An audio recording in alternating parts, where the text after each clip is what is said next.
वसुदेवसुतं देवं कंसचाणूरमर्दनं देवकी परमानंदं कृष्णं वंदे जगद्गुरुम्। भगवान ने आज से 5000 वर्ष पहले अर्जुन को कुरुक्षेत्र के मैदान में फिर से सुनाया था। फिर से सुनाने का मैंने इसलिए कहा कि भगवान स्वयं कहते हैं कि ये उपदेश मैंने तुझे नया नहीं सुनाया है। सृष्टि के आरंभ में सबसे पहले सूर्य को सुनाया था। संसार के सारे ग्रंथों का इतिहास है कि कब बने, किसने बनाया और कहाँ बनाया। गीता का ज्ञान सबसे पहले जब सृष्टि बनी नहीं तब सूर्य को सुनाया गया था, ऐसा गीता में लिखा है। अब सूर्य की बर्थडे कौन सी है, उसी दिन से गीता की बर्थडे समझनी चाहिए। लेकिन क्योंकि हम वो जान नहीं सके हैं, इसलिए भगवान कृष्ण ने अर्जुन को फिर कब से सुनाई, हम वही दिन गीता का बर्थडे मानने लग गए हैं। अर्जुन को उपदेश सुनाते समय जितनी इसकी आवश्यकता थी, आज के भौतिकवाद की भट्टी में जलते हुए जीवों के लिए उससे कई हजार गुना अधिक आवश्यकता है। आवश्यकता इस बात की भी है कि इसको हम राइट एंगल से समझने की चेष्टा करें और अपने जीवन में ढालने का प्रयत्न करें। भगवद गीता में ये कहा है कि ईश्वर एक है, सारे संसार का परमात्मा एक है। और जब ईश्वर एक है तो हम सब ईश्वर की संतान भी एक है और धर्म भी एक ही है। ये आज सारा संसार मानता है। ये भी मानते हैं कि उस ईश्वर की कृपा से हमारे सारे काम सिद्ध हो सकते हैं। सच्चा सुख, सच्ची शांति सारे संसार को प्राप्त हो सकती है।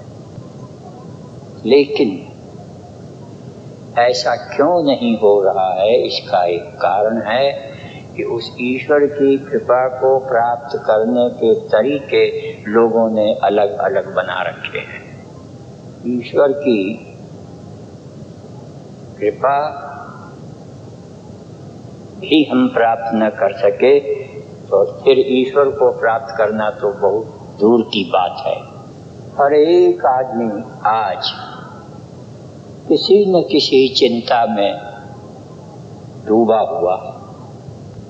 वो चाहता है कि मैं इन दुखों से और इन चिंताओं से दूर रहूं और इनसे बच जाऊं। वो जानता है कि ईश्वर की कृपा से ही ऐसा संभव है, परंतु ईश्वर की कृपा कैसे प्राप्त की जाए, यहाँ आकर के संसार के सभी जीव उलझ गए। ये भी सब जानते हैं कि ईश्वर की यदि हम भक्ति करेंगे तो ईश्वर की कृपा हमको प्राप्त हो सकती है। अब उस भक्ति को प्राप्त करने के लिए 5 बातें जानना जरूरी है। पहली बात ये कि भक्ति इटसेल्फ क्या चीज है। दूसरी बात कि भक्ति कब करनी चाहिए। तीसरी बात ये है कि भक्ति क्यों करनी चाहिए। कई लोग कहते हैं भक्ति नहीं करेंगे तो हमारा क्या बिगड़ जाएगा। जो भक्ति करते हैं वो भी मरते हैं और जो नहीं करते हैं वो भी मरते हैं, और इस संसार में जो भक्ति करते हैं वो भी चरते हैं और जो नहीं करते हैं वो भी चरते हैं। तो फिर हम क्यों बेकार की ये भक्ति करें। चौथी बात है कि भक्ति करनी चाहिए किसकी। और 5वीं बात ये है कि भक्ति करने का तरीका क्या है, विधि क्या है। तो कई लोग मंदिर में जाते हैं भक्ति करने के लिए, कई लोग गुरुद्वारों में जाते हैं, कई लोग चर्चेज में जाते हैं, कई लोग गिरजाघर में जाते हैं। ऐसे ऐसे गिरजाघर, गुरुद्वारा और मंदिर और मस्जिद, ये सब चीज़ें बनी हुई है। वो जाते हैं, फिर भी भक्ति उनको प्राप्त नहीं होती। तरकीबें भी उनके पास अलग अलग है। कोई जोर जोर से चिल्लाते हैं, कोई धीरे धीरे बोलते हैं, कोई मन में ही बोलते हैं, फिर भी उनको भक्ति की प्राप्ति नहीं हुई, भगवान की प्राप्ति भी नहीं। गीता में भगवान ने इन 5 बातों का संक्षेप में बड़ा सुंदर उत्तर दिया है। भक्ति क्या है? 2 शब्दों में बताया है कि श्रद्धा सहित मन मेरे में लगाओ। चाहे मंदिर में बैठो या मस्जिद में बैठो, चाहे गिरजाघर में बैठो, चाहे गुरुद्वारे में बैठो, मन और बुद्धि मेरे अंदर लगाओ। और प्रसाद भी, चाहे फल चढ़ाओ, चाहे हलवा चढ़ाओ, चाहे रसगुल्ला और गुलाब जामुन चढ़ाओ, और चाहे कुछ मत चढ़ाओ, मन और बुद्धि मेरे अंदर लगाओ। रोशनी भी, चाहे मोमबत्ती की हो, चाहे घी के दीपक की हो, चाहे तेल की हो, और चाहे सूर्य की हो और चंद्रमा की हो, लेकिन भगवान कहते हैं कि मन और बुद्धि मेरे में लगाओगे श्रद्धा सही, तो तुम मेरी भक्ति कर सकोगे और फिर तुम मुझको प्राप्त कर सकोगे। चाहे बैठ करके तुम श्रद्धा सहित मन लगाओ, और चाहे खड़े हो करके लगाओ, और चाहे हाई जंप करते हुए भी लगाओ, लेकिन श्रद्धा सहित मन लगाना मुख्य है। ये और चीजें मुख्य नहीं है, साधन मात्र है। श्रद्धावान को ही भगवान की प्राप्ति होती है, बिना श्रद्धा के नहीं। श्रद्धा के विषय में एक छोटा सा दृष्टांत आपको सुनाते हैं। एक आदमी था, वो डाके डाला करता था। उसने कई डाके डाले और 106 आदमियों के उसने मर्डर भी कर दिए। उसके खिलाफ वारंट भी निकले, पुलिस पकड़ने को भी गई, लेकिन वो कभी हाथ में आया नहीं, बल्कि पुलिस भी उससे डरती थी। एक दिन उसने सोचा कि अब मैं बूढ़ा हो गया हूँ, और जब पुलिस मुझे पकड़ लेगी तो बंदर की तरह नचाएगी हथकड़ी डाल के, तो अब मैं भगवान की भक्ति करूं, उससे शायद मेरा कल्याण हो जाए और इस पुलिस से मेरा पिंड छूट जाए। वो गया अपने गुरु के पास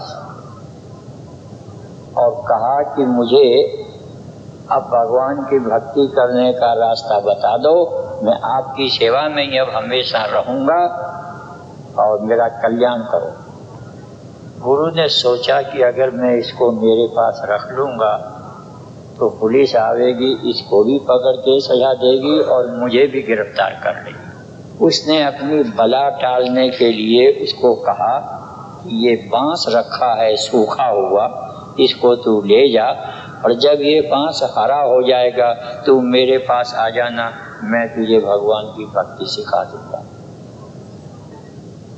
गुरुजी ने सोचा कि जब चेला को पता लग जाएगा कि ये बांस हरा नहीं हो सकता है, सूखा, तो लौट के आके फिर वो मुझे पीटेगा। तो उन्होंने सोचा कि जहाँ ये चला जाएगा और मैं सवेरे ही ये स्थान छोड़ के कहीं और जगह चला जाऊंगा। वो बेचारा बांस लेकर के और रात को ही जा रहा था जंगल में, और गुरुजी घबरा रहे थे कि कहीं ऐसा न हो कि इसके समझ में आ जाए कि मैंने इसको भिसा दिया है, सूखा हुआ बांस हरा नहीं हो सकता। आगे जंगल में कुछ रात को उसको आवाज सुनाई पड़ी कि पेड़ के पीछे 2 आदमी छुपे हुए थे और कुछ बातें कर रहे थे। दोनों ये कह रहे थे कि हमको इस गांव को आज लूटना है। एक ने कहा कि मैंने गांव के चारों तरफ मिट्टी का तेल डाल दिया है, दिवासली दिखाते ही आग लग जाएगी, और जब आग लगेगी तो सब के सब अंदर जल के मरेंगे, कोई बाहर भागेगा तो तू गोली से मार देना। उसने कहा मैं ऐसा नहीं करूंगा, गरीबों को मारने से क्या फायदा है, खाली सेठ को लूटेंगे।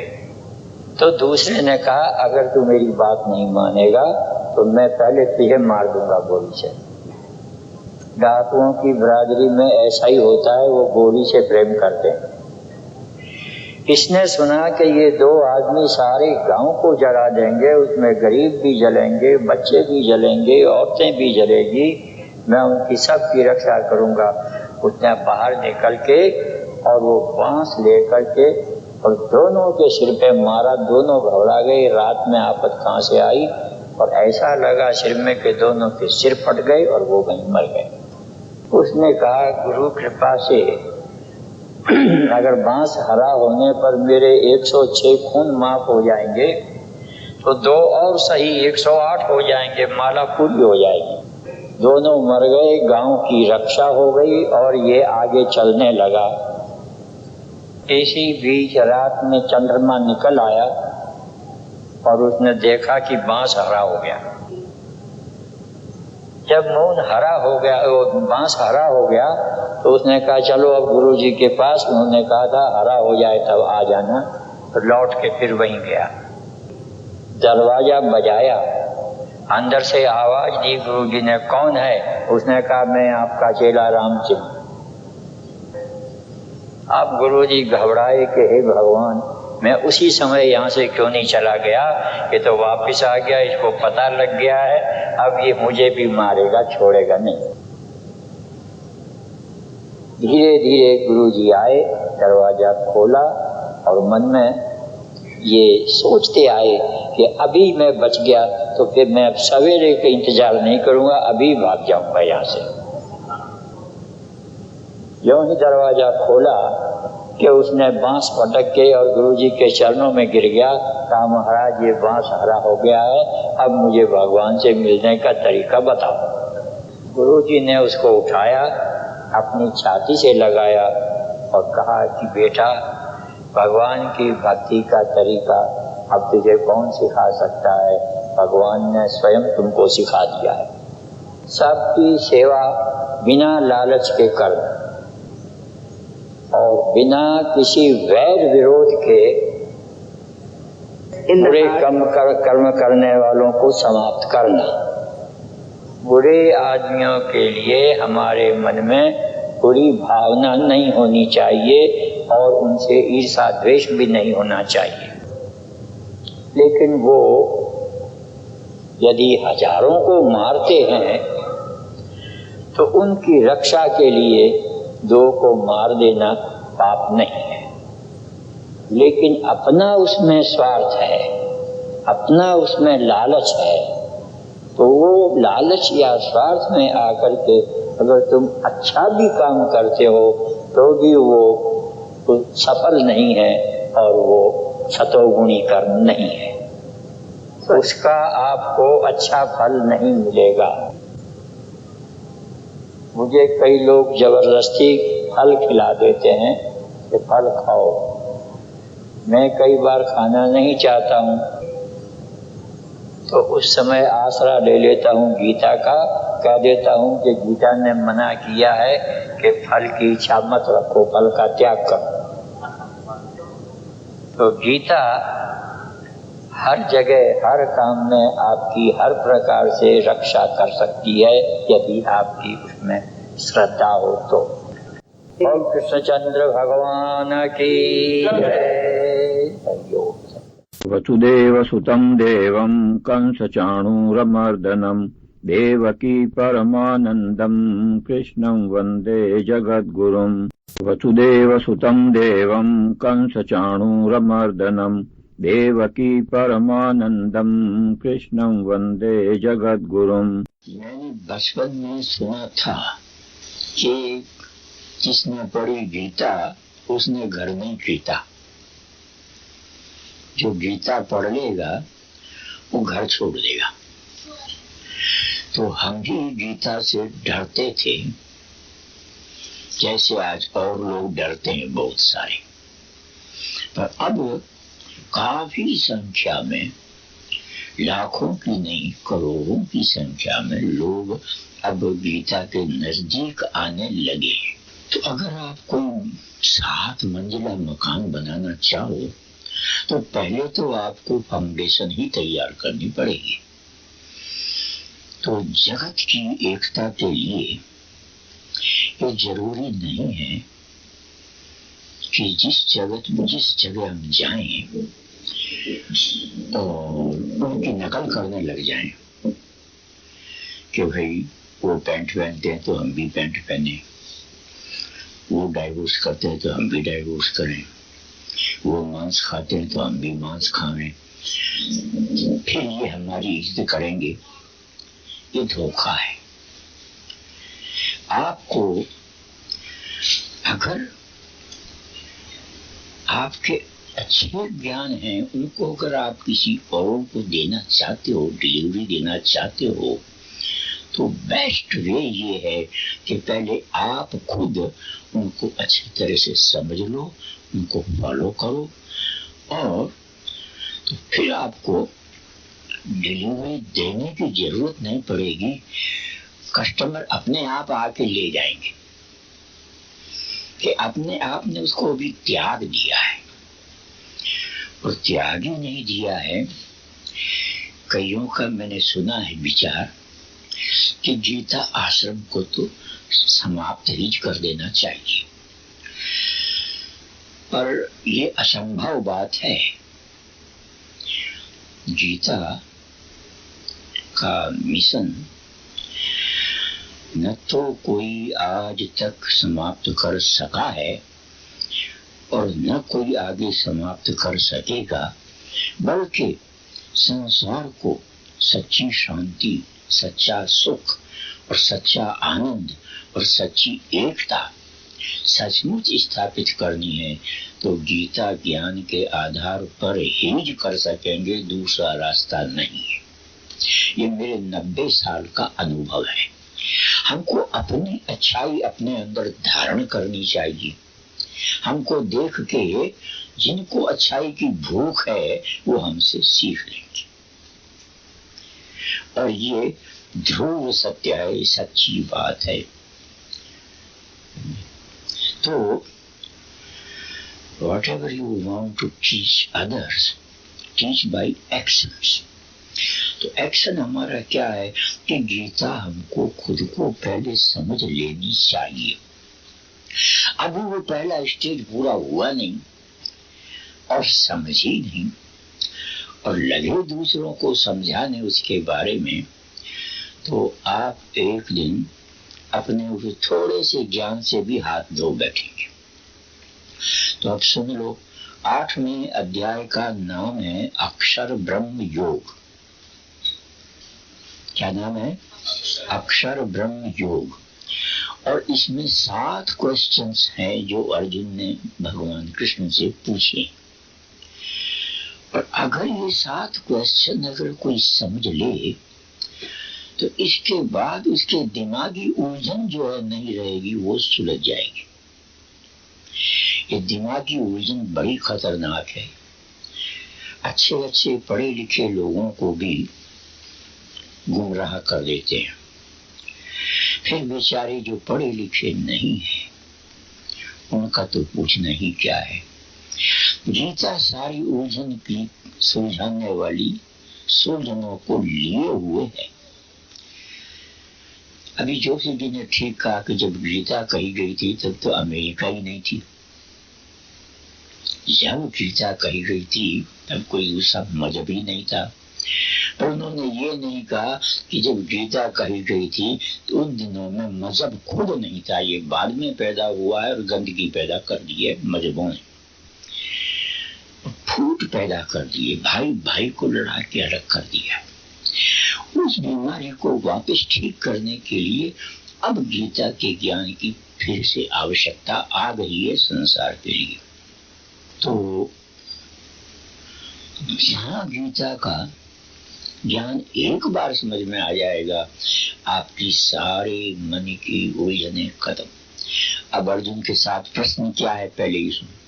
सबसे पहला उसका प्रश्न है कि ब्रह्म क्या है, किम तद ब्रह्म। कृष्ण महाराज से पूछता है, मुझे आप ब्रह्म बता दो ना, ब्रह्म है क्या। इसके माने अर्जुन जानता नहीं था, इसलिए अर्जुन उलझा हुआ था बहुत।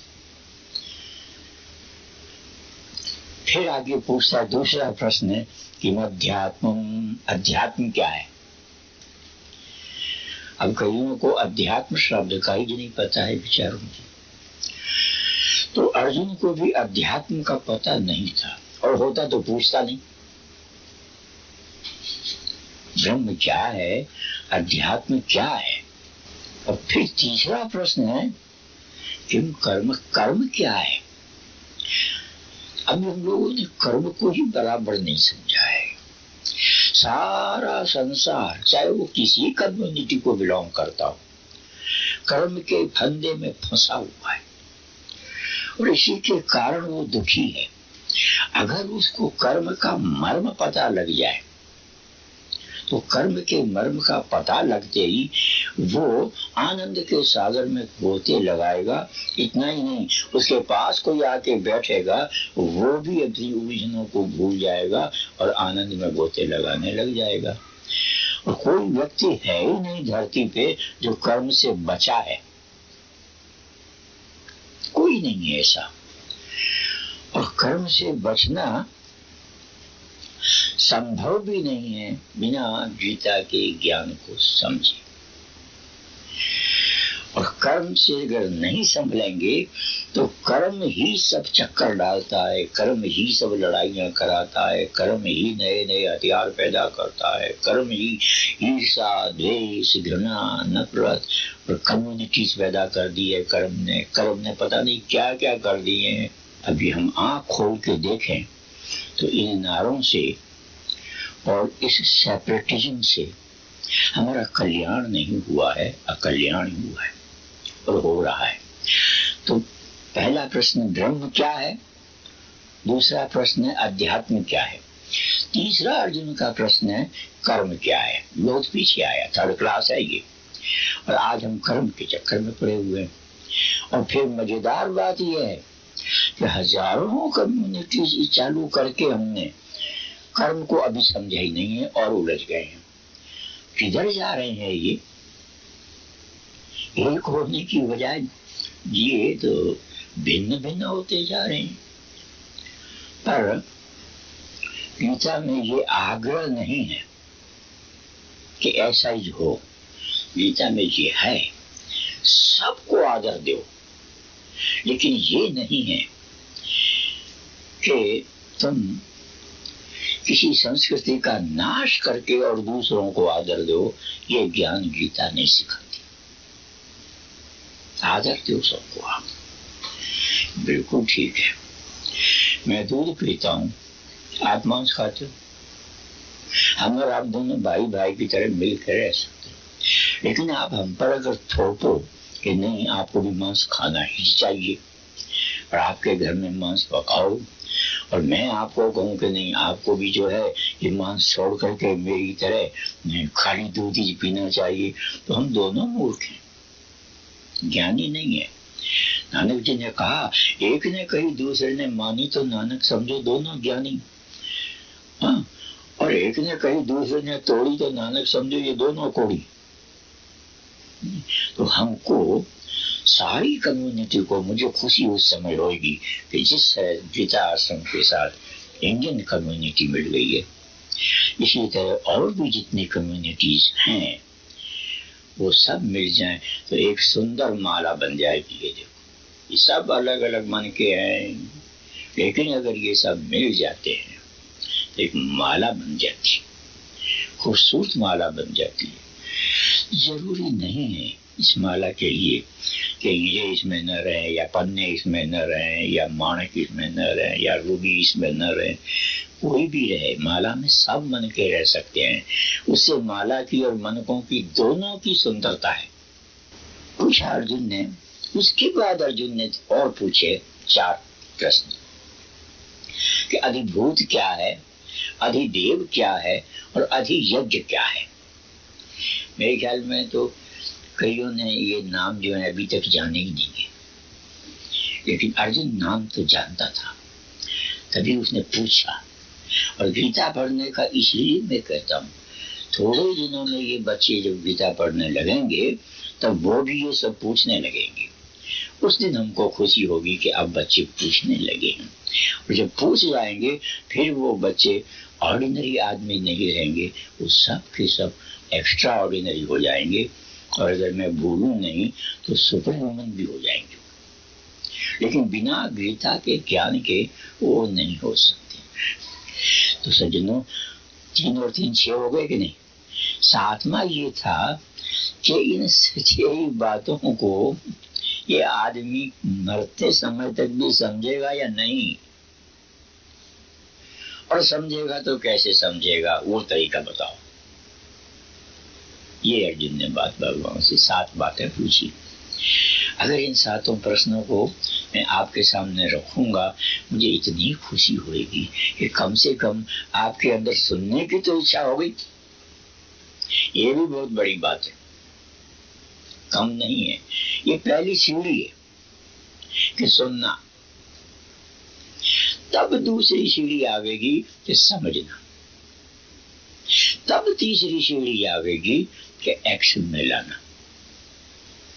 आज सब कहते हैं अरे क्या है, सब सुनते सुनते पढ़ते पढ़ते एक्शन में तो है ही नहीं वो। लेकिन वो कभी ये नहीं सोचते कि तुम्हारे एक्शन से उनके एक्शन खराब हैं या अच्छे। एक्शन कैसे अच्छे होंगे जब तक हम सुनेंगे ही नहीं।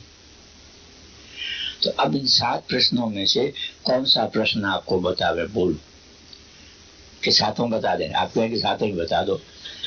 क्यों 7 बता दो? बोला हमें मानना तो एक भी नहीं है स्वामी जी आप। तो चाहे मत मानो, लेकिन मैं बताऊंगा। और मुझे पता है कि सुनने के बाद आज नहीं तो कभी आप इसको मानेंगे। क्यों कि इनका और आपका भी बड़ा गहरा संबंध है। हर व्यक्ति का संबंध है इन प्रश्नों से। ये किसी एक कम्युनिटी के लिए नहीं है, ये किसी एक कंट्री के लिए नहीं है, ये किसी एक कास्ट के लिए नहीं है, ये तो मानव मात्र के लिए है। जानना, जितने ये टुकड़े हो गए हैं सबकी राग एक ही है, ब्रह्म को जानना चाहते हैं, सब ब्रह्म को जानना चाहते हैं। परंतु मजेदार बात यह है कि सब ब्रह्म को जानना चाहते हैं पर ब्रह्म को जाने नहीं है। आवश्यकता आज ऐसे आदमियों की है जो ब्रह्म को जाने। और अब बढ़ेगी वो संख्या, बढ़ती जा रही है, क्योंकि सूर्य उदय होता है तो उस समय उतनी धूप नहीं होती है उसकी। ज्यों ज्यों सूर्य ऊपर आता है त्यों त्यों धूप तेज होती चली जाती है।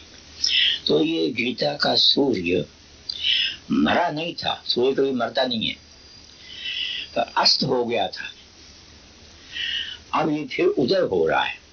ज्यों ज्यों उदय हो रहा है त्यों त्यों गीता के ज्ञान का प्रकाश सारे संसार में अब फैलता जा रहा है।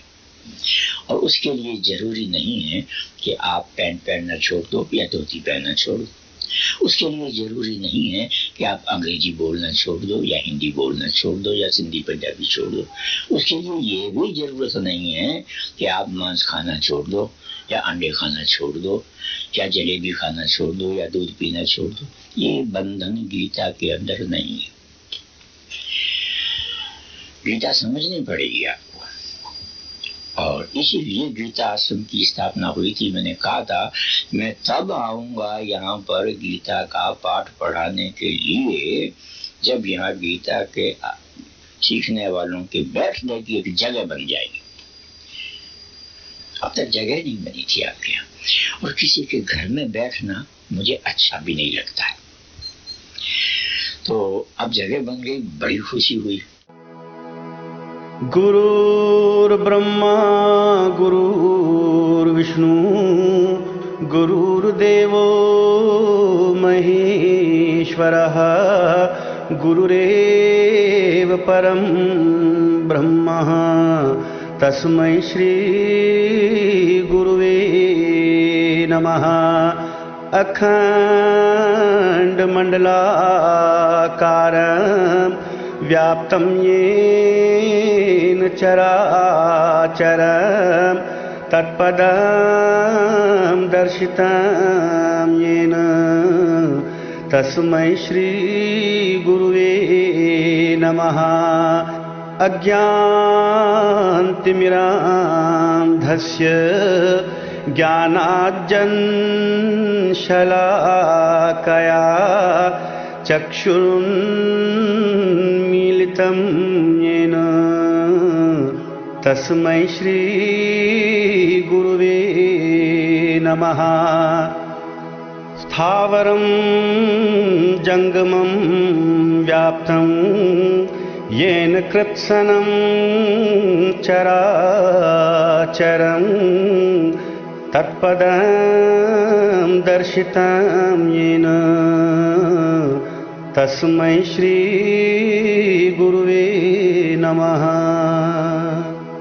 चिद्रूपेण परिव्याप्तं त्रैलोक्यं सचराचरं तत्पदं दर्शितं येन तस्मै श्री गुरुवे नमः। सर्वश्रुतिशिरोरत्न समुद्रभासित मूर्तये वेदान्ताम्बुजसूर्याय तस्मै श्री गुरुवे नमः। तस्मै श्री गुरुवे नमः। तस्मै श्री गुरुवे नमः। वसुदेवसुतं देवं कंसचाणूरमर्दनं देवकी परमानंदम कृष्णं वंदे जगद्गुरुम। भक्ति करने वाले भक्त को 5 बातें जान लेनी बहुत ही आवश्यक है, और वो है कि भक्ति क्या है, भक्ति कब करनी, भक्ति क्यों करनी, भक्ति किसकी करनी और भक्ति कैसे करनी। उन 5 में से 2 मैंने कल आपको बताई थी। भक्ति क्या है और भक्ति कब करनी चाहिए। भगवान ने गीता के 12वें अध्याय में दूसरे मंत्र में ये दोनों प्रश्नों का उत्तर दिया है। पहला मंत्र जो भगवान के मुखारबिंद से निकला है वो ये है, मय्यावेश्य मनो ये माम नित्य युक्ता उपासते श्रद्धया परयोपेतास ते मे युक्त तमामतः। अर्थात श्रद्धा से युक्त जो मन मेरे में लगाता है वही भक्ति है, और वो नित्य उसको करनी चाहिए, ऐसा भगवान ने कहा है। नित्य युक्ता उपासते। मैंने कईयों से पूछा, तुम भगवान की भक्ति कैसे करते हो? कहा, हम रोज मंदिर में जाते हैं। दूसरे से पूछा, तुम कैसे करते हो? कहने लगे, हम रोज हवन करते हैं।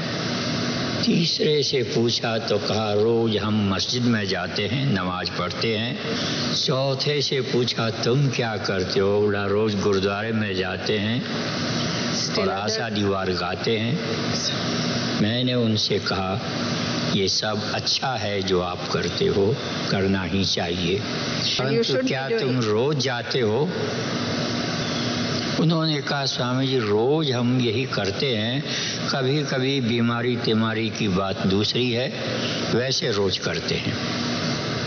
मैंने कहा नहीं, तुम किसी जगह जाओ या मत जाओ, पर श्रद्धा के साथ अपना मन भगवान में लगाओ, यही भक्ति है।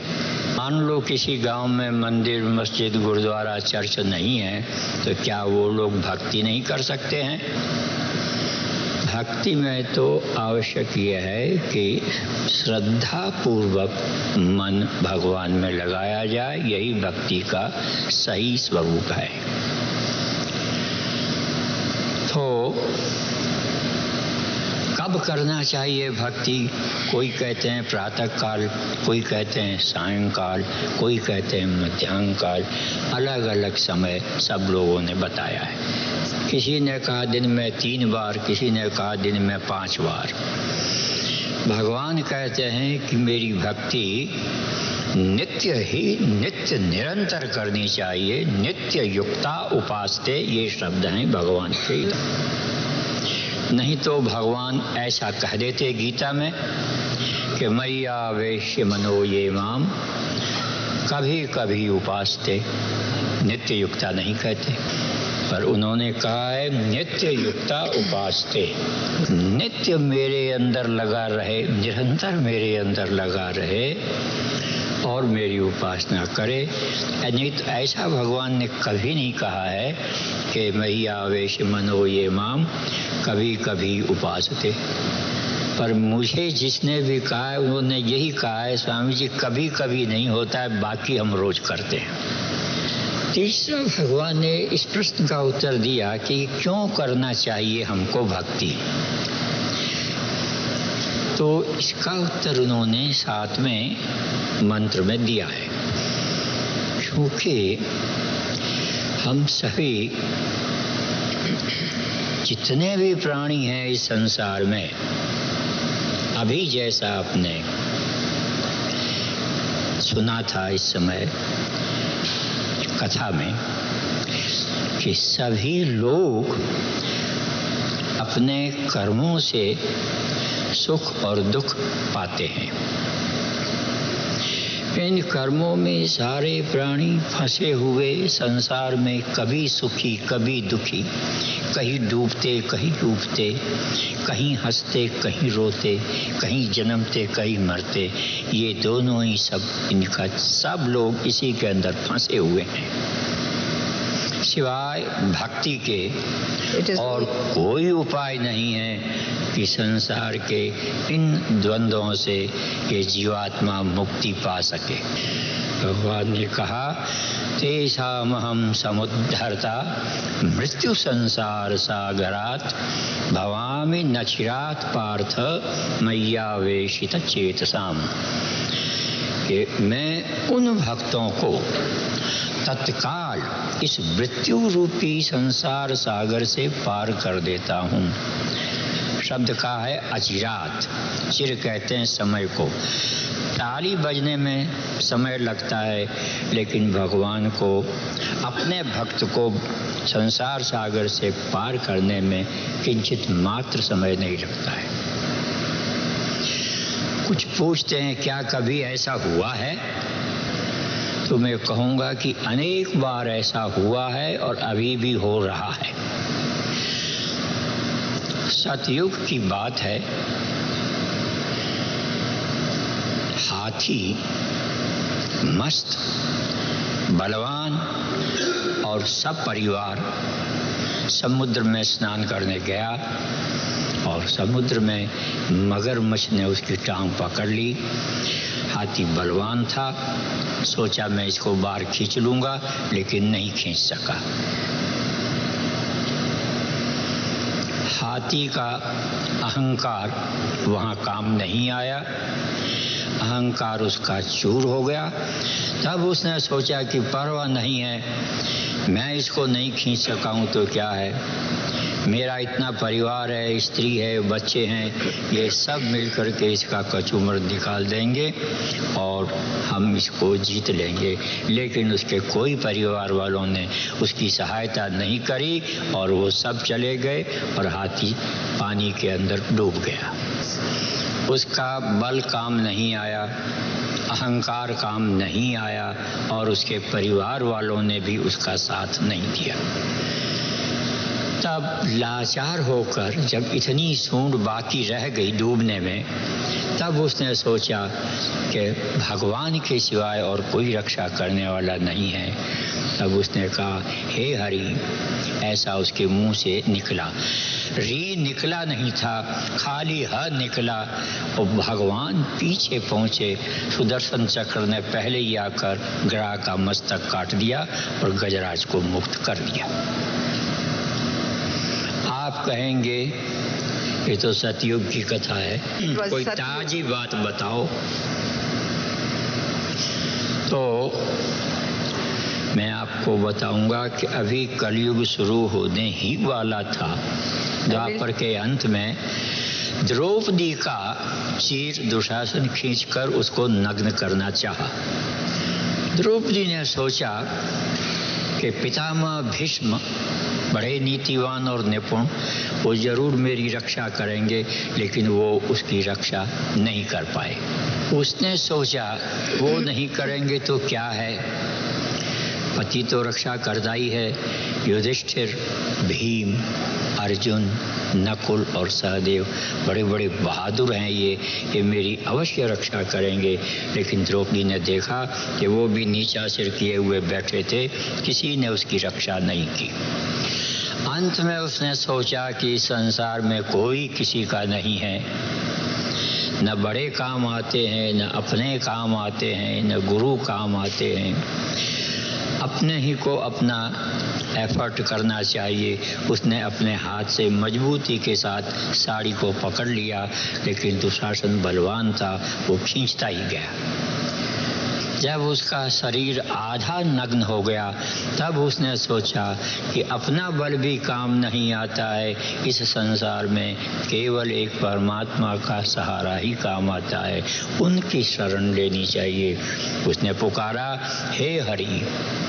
हा मुंह से निकला, री निकला नहीं था। तो भगवान वहाँ साड़ी बन करके आए और दुशासन थक गया, द्रौपदी की विजय हो गई, उसकी लाज बच गई। आप कहेंगे ये भी पुरानी कथा है,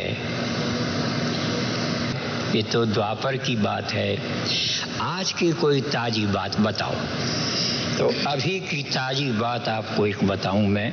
ग्वालियर में एक ब्राह्मण अपनी स्त्री से कहा कि मैंने तुम्हें शादी करके कोई सुख नहीं पहुंचाया, अच्छा होता तुम किसी और से शादी कर लेती। उसने कहा, नहीं पतिदेव, आपके सिवाय और कौन अच्छा है मेरे लिए, स्वर्ग भी आपसे अच्छा नहीं है। उसने कहा, मैं तुझे जीवन में कुछ नहीं दे सका, परंतु एक चीज मुझे अपने गुरु से मिली है, वो मैं आज तुम्हें देना चाहता हूँ, क्योंकि मेरा शरीर अब छूटने वाला है। ब्राह्मण के एक बच्ची भी थी। उसने दोनों को जो गुरु से मंत्र लिया था वो उनको सिखा दिया। कुछ दिन के बाद ब्राह्मण का शरीर छूट गया। उसके रिश्तेदार में कहीं शादी थी ग्वालियर से थोड़ी दूर। वो अपनी लड़की को लेकर के और एक तांगा किराया करके अपने रिश्तेदार के यहाँ शादी में जा रही थी। गर्मी बहुत थी। रास्ते में एक कुआं आया और तांगे वाले ने तांगा खड़ा करके वहाँ पानी पीने की इच्छा से प्रस्थान किया। तो बच्ची ने कहा, मुझे प्यास लगी है। तो माँ ने कहा तांगे वाले से, बेटा थोड़ा पानी ले आ, इसको भी पिला दे।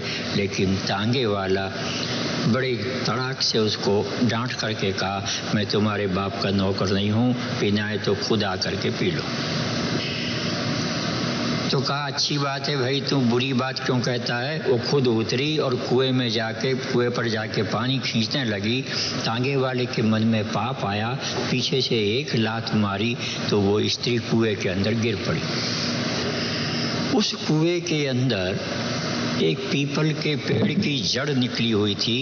ये औरत वहाँ गिरी तो जड़ उसके हाथ में आ गई। उसने जड़ को पकड़ लिया और जो मंत्र पति ने दिया था उसको जोर जोर से पढ़ने लगी। कुएं में पड़ी माँ को देख करके लड़की जोर जोर से रोने लगी। तांगे वाले ने देखा ये मुझे पुलिस में पकड़ा देगी और मैं जेल चला जाऊंगा। उसने लड़की को भी उठाया गोद में और कुएं में फेंक दिया। कुएं में माँ थी ही। उसने दूसरे एक हाथ से जड़ पकड़ी हुई थी, दूसरे हाथ से लड़की को पकड़ लिया। लड़की माँ के गले चिमट गई और दोनों ही प्रेम के साथ और जोर जोर से मंत्र जपने लगे। तांगे वाले ने देखा कि ये तो जिंदा है, मरी नहीं, कुएं में गिर के भी। काय जाको राखे साइया, मार सके ना कोई, बालन बांका कर सके जो जग वैरी होए। तब तांगे वाले ने एक बहुत बड़ा वहाँ पत्थर रखा था, सोचा इसको उठा के फेंक दूं तो ये मर जाएंगी दोनों जनी। यूं ही पत्थर उठाने लगा कि उसके नीचे एक बड़ा सांप आया, दोनों हाथों में लिपट गया और उसके हाथों में हथकड़ी पड़ गई। अब अंदर वो दोनों औरतें मंत्र बोल रही है और बाहर कुएं पर वो तांगे वाला सांप की डाली हुई हथकड़ी में फंसा हुआ वो डांस कर रहा है। कथा बहुत लंबी है। सिपाही आए उधर से। सिपाहियों ने देखा तांगा खाली पड़ा है। तो हमारे भारत में अगर सिपाहियों को तांगा खाली दिखाई पड़ जाए तो वो समझते हैं कि भगवान ने हमारे लिए खाली तांगा बेचा है। टिकट लेते नहीं है और बैठ जाते हैं बिना पैसे के। सिपाहियों ने देखा कि तांगे वाला तो कुएं पर डांस कर रहा है। दोनों सिपाही वहाँ पहुँचे। उधर क्या देखा कि कुएं में से कोई गाना गा रही हैं। उन्होंने पूछा तुम कुएं में कौन हो, कोई भूतनी हो क्या हो। उन्होंने कहा भूतनी नहीं है, हम मानव हैं, हमको बाहर निकालो। दोनों सिपाहियों ने अपनी पगड़ी खोल करके गांठ लगा के उन दोनों को बाहर निकाल लिया। तांगे वाले ने प्रार्थना करी औरत से, मैंने पाप किया है माँ, मुझे क्षमा कर दो, मुझे इस सांप से बचाओ, नहीं तो मैं मर जाऊंगा। स्त्री की प्रार्थना पर सांप ने आटा खोल दिया और सर करके जंगल की झाड़ियों के अंदर चला गया और तांगे वाला उस स्त्री के चरणों में गिर पड़ा। सिपाही उनको जेल भेजने लगे। स्त्री ने कहा कि इसको जेल में मत भेजो, क्योंकि ये मेरे भाग्य में ऐसा होना था।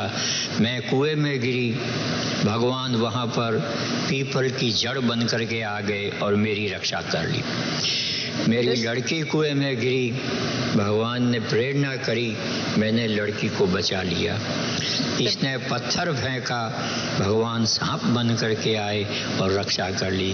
हर जगह भगवान इस प्राणी की रक्षा करते हैं यदि उसकी भावना में सच्ची भक्ति हो तो इसलिए इनको तुम जेल में ले जाओगे, हमको क्या मिलेगा, इस गरीब को छोड़ दो। इस प्रकार उसने उसको छुड़वा दिया और तब से तांगे वाला उसका धर्म का बेटा बन गया और अपनी सारी कमाई रोज उसको माँ को देने लग गया। ऐसे मैंने आपको सतयुग की, द्वापर की और कलयुग की अभी जो घटी है और कल्याण में छपी है, ये सच्ची घटना आपको सुनाई है। और इस पर भी आपको विश्वास न आवे तो अंत में मैं ये कहूँगा कि मैं आपके सामने बैठा हूँ।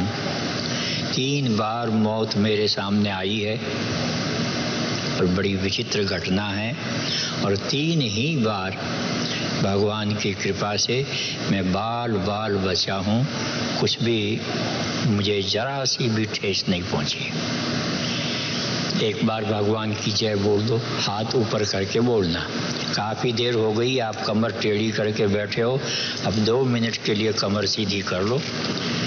बुढ़ा मैं हूँ, बुढ़ापा आपको आ गया, आप परोपकारी हैं ना, तो आप अब ऊपर हाथ करके जय बोलेंगे प्रेम के साथ। कमर सीधी कर लो। बोल कृष्णचंद्र भगवान की। बड़ा अच्छा आप देखिए। वसुदेवसुतं देवं कंसचाणूरमर्दनं देवकी परमानन्दं कृष्णं वन्दे जगद्गुरुम्।